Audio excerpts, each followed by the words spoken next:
people there, this is TheRubyRevolution. Welcome back to my channel and welcome back to another video blog. I said I'll be doing these every month, but it has been a couple of months now since I've last done one of these. I think it was in November, so definitely a couple of months. But there's a reason why I'm doing this today. I've just passed 100 subs on YouTube, yay! So that is absolutely awesome. Thank you so much, guys, for all the support that you are giving me with this. It's been great, the feedback I'm getting, the words of support saying how much people like what I'm doing with my videos, which is also so awesome. I love making these videos for you guys, and it really does warms my heart, let's say, when I get words of encouragement back from the guys that watch my stuff. So to celebrate the next week, I'm going to be doing some special stuff. I'm going to be having a special War Thunder video coming out on an aircraft, which is special to me, as well as going to have a highlights reel later on in the week, as well as some of the derp stupid things I've been doing on Twitch and some of my YouTube videos as well. I'm also going to be doing a giveaway to celebrate 100 subs. I'm going to be giving away 2 scout packs.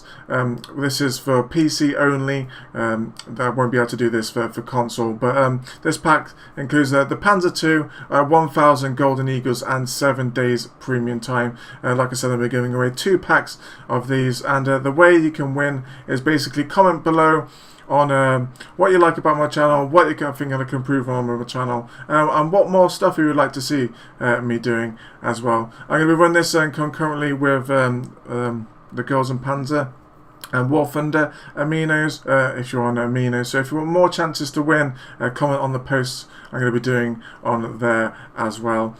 I'm also at 88 followers on Twitch, so I'm really close to 100 on there as well. So when I get to 100 subs on Twitch, I'll be doing a giveaway stream, giving away War Thunder packs as well. So that's definitely a hint if you're on Twitch and you want to get more chances of winning free stuff.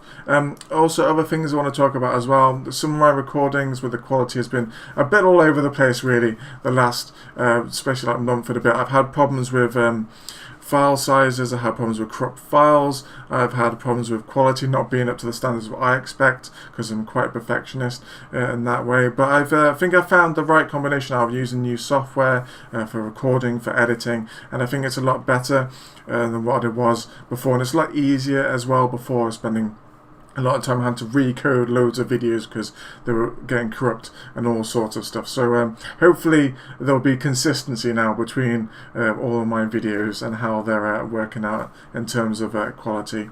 In terms of War Thunder news, the 1.87 dev blogs are definitely coming out in force now. There's been loads and loads of stuff. And we've had the amounts of rank 7s with the Challenger 2. Definitely check out my video on that.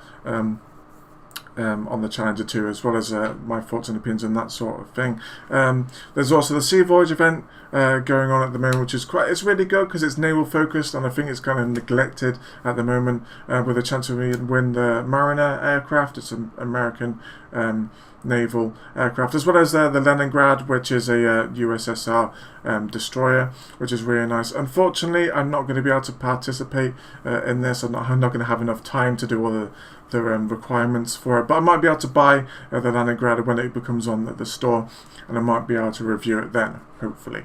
There's also some other really cool stuff, and more American ships are being announced for the next patch as well.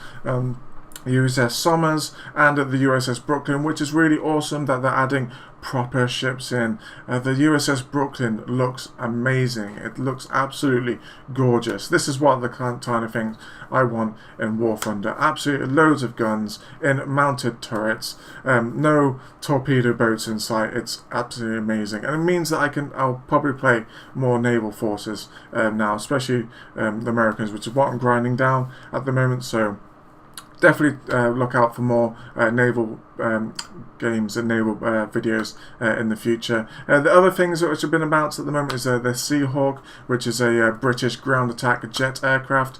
Personally, I would prefer to see the Scimitar added in over this aircraft, but it's a ground attack aircraft for basically top tier Britain, so I can't really complain that much. But the Scimitar is just a nice aircraft, I think, because it can carry bullpups. Maybe I'm just a little bit biased. The other thing that's been added in as well is the Germans are getting a top tier aircraft finally with the MiG-19S, which is really unoriginal. It's basically a different version of the MiG-19 which you already have in game. This one doesn't have air-to-air missiles, but it does have an extra 30mm, and it can carry bombs, ordnance for ground attack as well. It's apparently faster as well, faster acceleration because it's lighter, and a slightly better top speed. So it's going to be kind of interesting whether it's going to be the new top dog, kind of like the CL-13 Sabre used to be. It's going to be. It doesn't have the AA missiles, but it just had the guns, and the guns on the MiG-19, as I really like them quite a lot. So yeah, it's going to be really fun to check that out once the 1.87 patch is out. In terms of some gaming news I want to talk a little bit about today, Activision Blizzard is laying off absolutely loads of employees, like 800 people, which is weird because they had a massive profit this year, but they're still laying off quite a lot of people. There's a couple of reasons really for this. I don't think many people are playing a lot of Blizzard games anymore, especially me. There was a time when I would play all Blizzard games. I would play World of Warcraft, I would play Overwatch, Heroes of the Storm, Diablo, Hearthstone, and nowadays I don't play any of these really at all. Like WoW, I'm still subscribed to WoW, but I have not been able to get to max level, and since it's come out I'm like 103, 104. I've really struggled this WoW expansion to get into it at all. I tried the Horde originally. I absolutely hated the troll stuff which they've added in. I've been playing Alliance, which I've enjoyed a lot more, but I still have not been able to get into it as much as I really wanted to, which is a shame because World of Warcraft is just one of my favourite franchises ever. I love WoW. I used to be so much into WoW. It was unbelievable. So that's a bit of a shame. Overwatch is kind of like, I don't know what they're doing with Overwatch is the way I describe it. They seem to be like determined to kill their own game.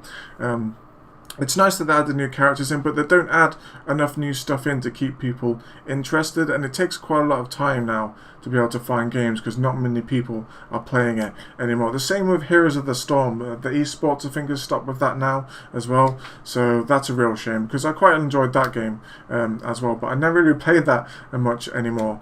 The same with the Diablo fiasco with the mobile game, I think, has also influenced a lot of this, where people just don't want to play mobile games. They really don't. They want proper games. Another one is that as well. There's a couple of months ago, a month ago, they were going to announce a new Alien game, and I got really excited for it because I absolutely loved Alien Isolation, and then it turned out to be a mobile game, and I was sour. I was really sour. So it just seems to be this in thing now that people want mobile games when people actually don't.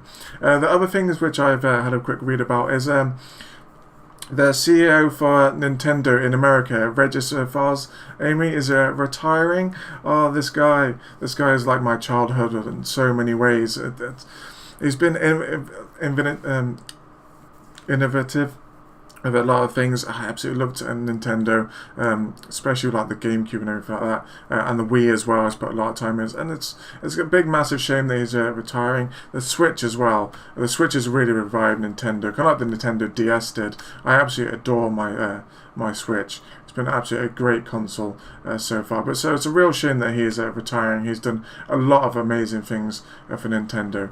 But there we go. There's also the new favourite kid on the block as well in terms of games of Apex Legends. I have given this a go last week in a live stream. I do quite like it actually, to be honest. It's kind of like the mix between PUBG, Overwatch, and Fortnite, which are kind of like quite light. It's definitely Titanfall-like because it's made by the same company. It's basically just Titanfall without the Titans in it, but it's still pretty good fun, especially because you can play in the squads and that. It's very much team-based gameplay, which I do kind of like. So I'm definitely going to be playing that more, I think, on my live streams, as well as War Thunder, which is definitely the main event when I'm live streaming. But there we go. Let's have a look at my notes that I've been making. In terms of science and tech news, because I know I'm a massive tech space nerd, especially SpaceX and Elon Musk.